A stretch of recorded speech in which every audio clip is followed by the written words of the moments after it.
Lords, it's a great pleasure to follow the noble lady Baroness Ritchie of Downpatrick and to agree with the case that she's just so very clearly outlined for Amendment 44A. However, I want to speak very briefly to Amendment 44 in the name of the noble Lord Stunnell, to which I've attached my name. Now, the noble Lord has presented this already very clearly. I just really want to stress that this is talking about local government elections. It's talking about decisions about who and how your bins are collected, decisions about what happens with the local social care that you might need to use or your relatives might need. It's talking about decisions about a local library that you and your children might rely on, or where you're still lucky enough to have local democratic control, a local school.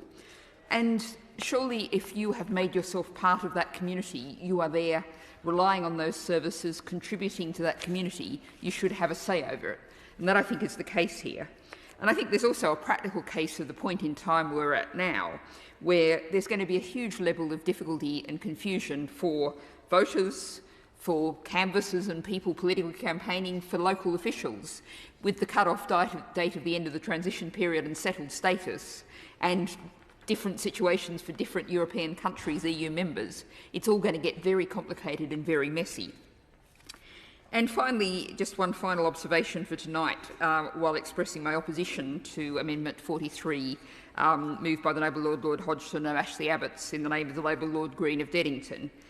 I think it is really striking, if you look at the debates as we've progressed through report tonight, that there's a very clear division in this House that runs around the government benches with everyone else, including the crossbenchers, on the other side. Every measure being defended or promoted from the government benches, whether front benches or back benches, is seeking to see fewer people voting, or will have the impact of fewer people voting. All of the amendments being moved from this side will try to get more people involved, more people voting. I think that's a really interesting division to see in your Lordship's House.